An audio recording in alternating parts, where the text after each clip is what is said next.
law of equimarginal utility. Last day we did law of equimarginal utility. ये हमने किया था ना उस दिन. Law of equimarginal utility क्या बताता है?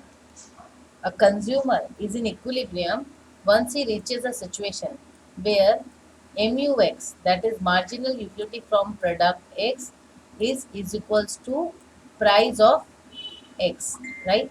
ये हमने उस दिन किया था.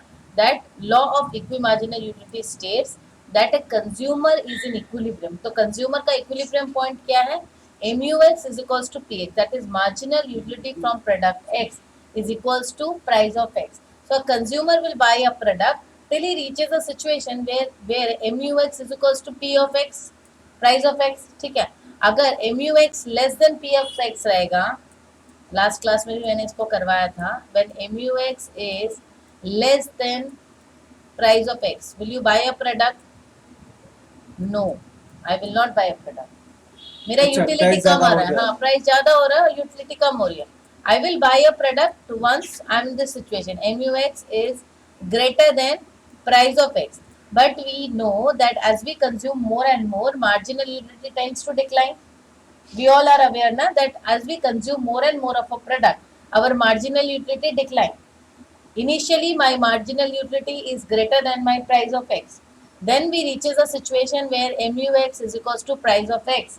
This is my consumer equilibrium point. This situation is called consumer equilibrium point, right? But a consumer will never buy a product at this situation when MUX is less than P of X. If you are paying a fees to me, you think that whatever ma'am is teaching me, it is fine. I am giving a fees, I am getting this tuition. So you are happy with this service, then only you will study.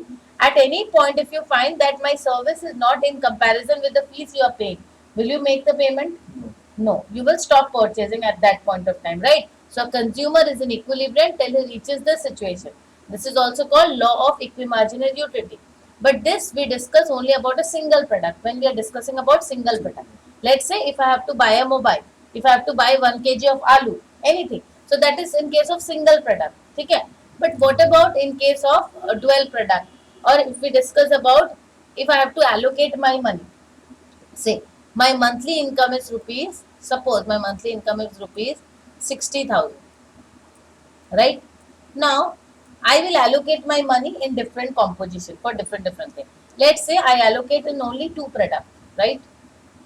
Santanu, you are getting my points clear? Yeah. Let's say if I have invested my 30,000 in my household expenses. Household मतलब घर का खर्चा, entire household, घर के खर्चों में मैंने, so in 30,000. That means in order to run my family, I need 30,000 monthly. Now with that 30,000, now with that left 30,000, if I say that I am going to travel, is it justifiable that if I'm running a family with 30,000 and 30,000 is just for my refreshment or entertainment? No, it is not justifiable. But if I say that 30,000 I'm investing in my home for my household expenditure and rest 30,000 I'm investing in my saving, right? So for consumer it to be in equilibrium. For a consumer, suppose this is a consumer, he's a consumer, he is investing his resources in two things. So at that point of time, a consumer will be in equilibrium. Or if I say about law of equimarginal utility, the formula is MUX by PX is equals to MUY by PY. What does it mean? That if I have invested 30,000 PX, that is I have invested in my household expenditure, X is my household expenditure. Yes, from this whatever marginal utility I got is equals to my utility I got from investing in my saving. It can be in this way, maybe 40,000 for my household expenditure, 20,000 my saving. This is also giving me the same level of utility, right? Utility does not mean it is not in comparison with the price, whatever I'm investing. The amount of money is not a factor. The utility level should be same. So this point is called law of equimarginal utility. So we got two equation. First for single product, if I am using for law of equimarginal utility, or a consumer to be in equilibrium, there are two situations. For single product, MUX is equal to equals to px. Px. This is for single product, right?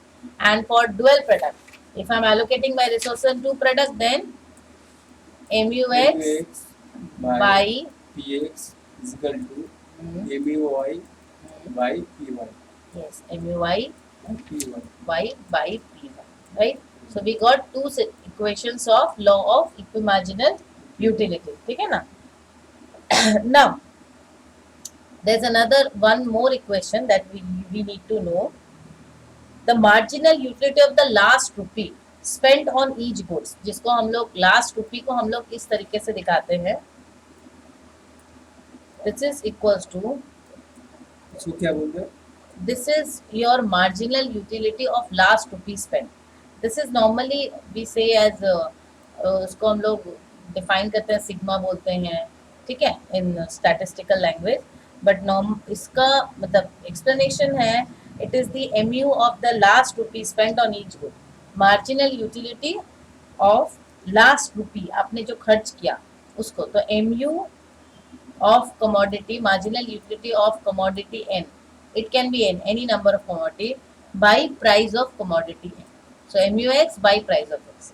This is the formula. This is the marginal utility from the last amount of last rupee spent.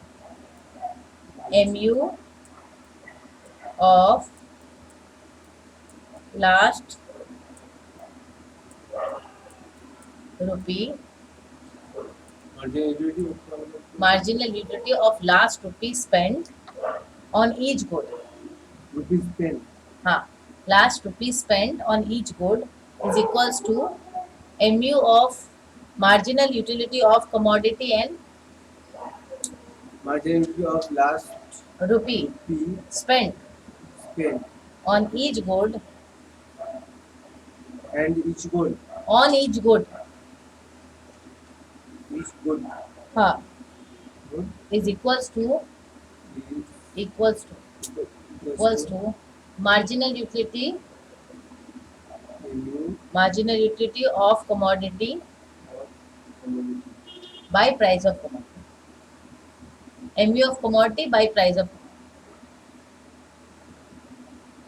N लिखा है मैंने. N मतलब कोई भी number by price of commodity. Yes, ठीक है. It means commodity. हाँ, तो इसको तुम नॉर्मली ऐसे भाषा में भी लिख सकते हो. अगर मैं नॉर्मल भाषा में लिखूं तो इसको क्या बोलते हैं? तीन इक्वेशन आ गया तुम्हारा. MUX is equals to price of X, एक ये इक्वेशन आया. फिर MUX divided by price of X is equals to MUY divided by price of Y, ये एक इक्वेशन आया. अब और एक इक्वेशन आया MUM. मैं MUM मतलब last marginal utility of money को मैं डिफाइन कर रही हूँ. MU is equals to MUX divided by price of X. इसको मैं price of X MUX by PX बोल सकती हूँ, या MUN भी बोल सकती हूँ, प्राइस ऑफ N ऐसे भी बोल सकते हैं. तो तीन इक्वेशन क्या क्या हुए. फर्स्ट इक्वेशन हुआ तुम्हारा single product marginal utility from product X is equals to price of X. This is for double product MUX by PX is equals to MUY by PY. This is for marginal utility of money. MUM is equals to क्या हुआ, MUM marginal utility from money is equals to marginal utility from N. N मतलब number of product. It can be X, it can be Y, anything. तो मैंने N दिखाया by price of N.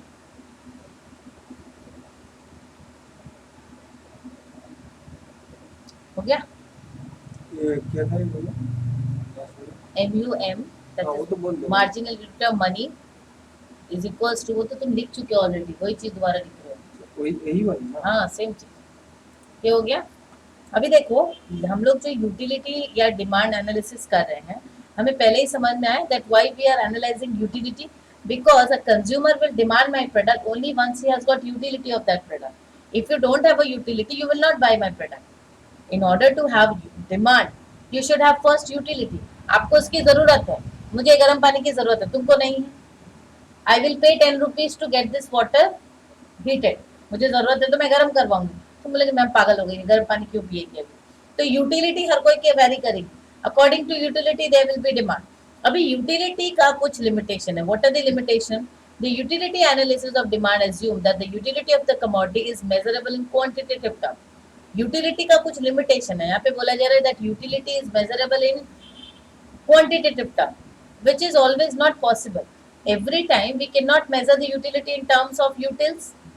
मुझे इसकी कितनी जरूरत है, सपोज इस पेन की या इस पेन की जरूरत है, कितनी जरूरत है, इसको तो मेजर करना every time is not possible ना. It assumes each commodity to be an independent one in contrary to reality. It cannot explain the demand for certain individual commodities. It assumes that consumers would buy additional units of the same commodity when price falls. अभी आता है law of demand. Now utility is complete. Next topic is law of demand.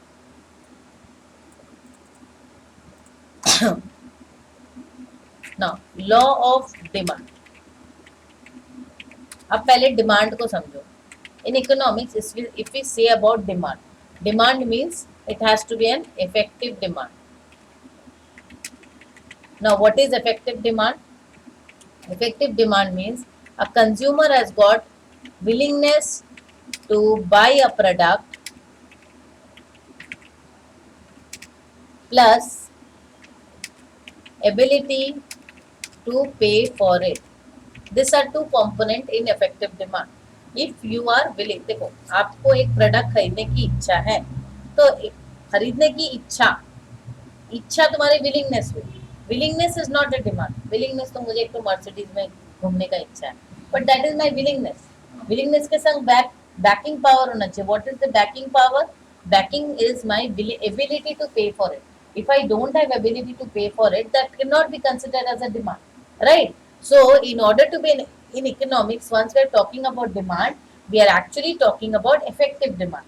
Now a demand can be effective only when it has got two components: willingness to buy a product plus the ability to pay for it, right? Now assumption, there are certain assumptions of demand. The law of demand is conditional, other things remaining the same. अभी law of demand के बारे में बात कर रहे हैं. Law of demand, देखो law of demand मतलब क्या हो गया? Law of demand state that other things remaining same, price has got an inverse relationship with demand for a product, right? That means law of demand क्या बता रहा है? Other things remaining the same, price has got an inverse relationship with demand for a product. अभी ये other things तुम बोलो, other things क्या है? एक प्रोडक्ट का जो डिमांड है, it is not only affected by the price of that product. Maybe you are selling a product, बहुत सस्ते में बेच रहे हो, मैं बहुत सस्ता आप ले लो, बट वो सस्ता देख के ही मैं खरीदूंगी. Will I buy a product? Demand क्यों होगा? तो दैट मीन मतलब उसको जरूरत है.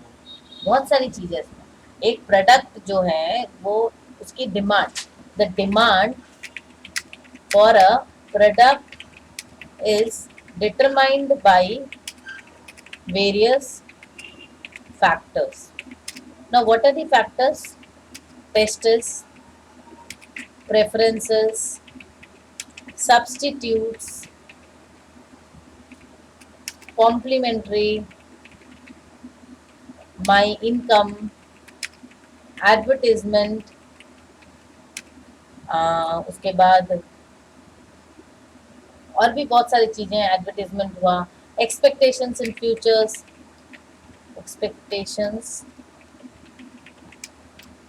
Of future price rise. So there are a lot of things that constitute a demand for a product. That means if I wish to say about the demand for a product, as I told that demand for a product is determined by various factors. हमने पहले ही बताया कि demand for a product is determined by various factors. So it is not only the price that determines. देखो, I am a consumer. Suppose if I am a consumer, I go for a shopping. I am going to market, right? Now there are lot of things that is going in my mind. बहुत सारी चीजें मेरे mind में है ना, तो आप ना भी बना दो. The consumer. इसके दिमाग में बहुत सारी चीज आ रही है, ये मेरा इनकम क्या है, मेरे चॉइस क्या है, what are my tastes and preferences, what are the substitute available. So there are a lot of things that is coming in the mind of the consumer. So price is one such factor. Price is not the only factor, right? This we understood. So law of demand explain other things remaining same. Other things क्या, these are the other things which actually affect the demand for a product. So these are the other things. So this has to be same. Other things remaining same, price has got an inverse relationship with demand for a product. मतलब price और demand का एक inverse relationship है, right? So that means price बढ़ेगा तो demand गिरेगा, price गिरेगा demand बढ़ेगा. But in that case other things has to be changed.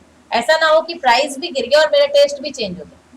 Suppose जैसे अभी हुआ था रिटेल में, रिसेंट में वो अनारकली सूट, लॉन्ग सूट, उसके दाम बहुत गिर गए, ठीक है, और लेकिन लोगों के टेस्ट भी चेंज होगा, तो people are not buying the product instead of the price decline हुआ. तो so this has to remain same, then only this inverse relationship with work.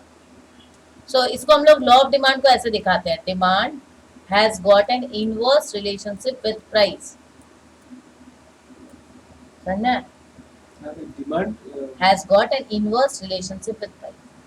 ये वाला रिलेशनशिप, इसको बोलते हैं inverse.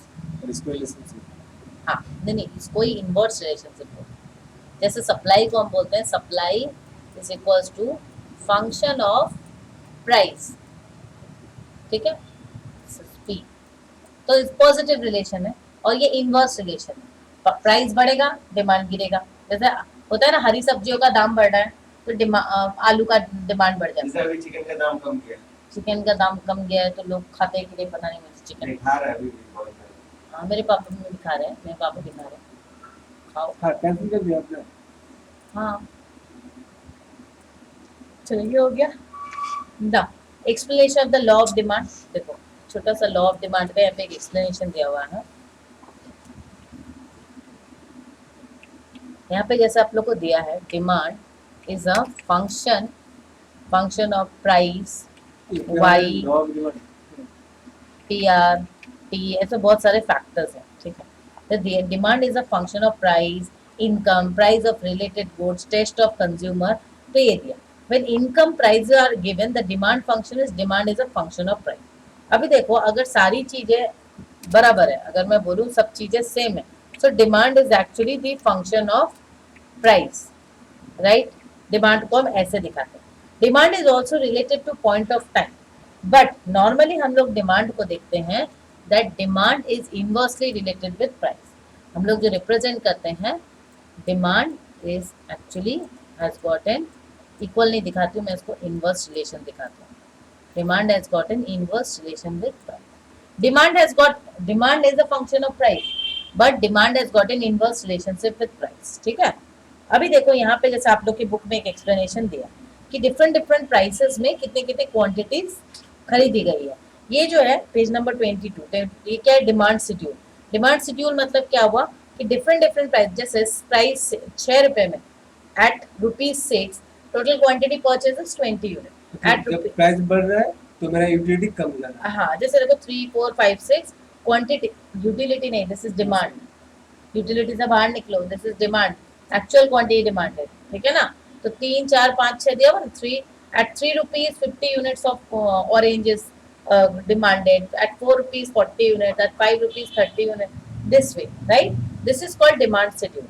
Now once we are explaining this in this graph, this is called demand curve. Simply हम जब इसको डिमांड कर्व, ये demand curve हमेशा डाउनवर्ड स्लोपिंग होता है ना. क्यों होता है? क्योंकि जैसे जैसे प्राइस ऊपर बढ़ रही है, डिमांड जो है हमारा इधर की तरफ आ रहा है. देखो मैं इधर एक्सप्लेन कर रही हूँ. ये सपोज 10 रुपया, 20 रुपया, 30 रुपया, इस तरीके से, ठीक है. तो यहाँ भी आप ले लो 10, 20, 30, 40, इस तरीके से. तो मैं 10 रुपये में ले लूँ तो मेरा डिमांड सबसे ज़्यादा है. फिर 20 हुआ तो इधर आया, 30 हुआ इधर आया, इस तरीके से. तो जैसे जैसे डिमांड देखो प्राइस बढ़ रही है, क्वांटिटी डिमांड घट रहा है because of this. So demand curve is always downward sloping from left to right. तो डिमांड कर्व जब इस तरफ जाता है ना, दिस इज कॉल्ड एक्सटेंशन। नीचे की तरफ जा रहा है उसको क्या बोल रहे हैं, एक्सटेंशन। ऊपर की तरफ जा रहा है क्या बोल रहा है, कॉन्ट्रैक्शन। ठीक है, इसको पॉज कीजिए। इसको मैं ये कर देती हूँ ना, प्रिंट स्क्रीन स्काइप में ले देती हूँ।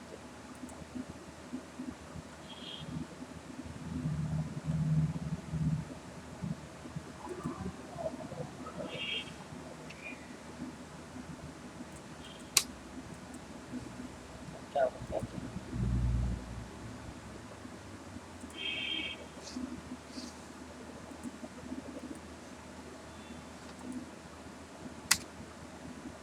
चलो स्काइप में देखिए बेटा। हाँ, पॉज कीजिए। नहीं इसको बाद में अप्रूव करना, उतना टाइम नहीं है, तुम अभी उतारेगा। इमेज करके रखा मैंने ना। इमेज से मुझे कब मिलेगा? मैं लिख रहा था ना इसलिए। हाँ तो लिख लेना ना, अभी क्लास करा दूंगी फिर लिख लेना। मेरा मोबाइल कहाँ है मुझे पता नहीं, मुझे लग गया अभी मुझे स्काइप में जाना है। देख लिया हूँ मुझे स्काइप। समझा दीजिए, थोड़ा बुक से पढ़ा दीजिए मैनेजमेंट का। लेकर आओ।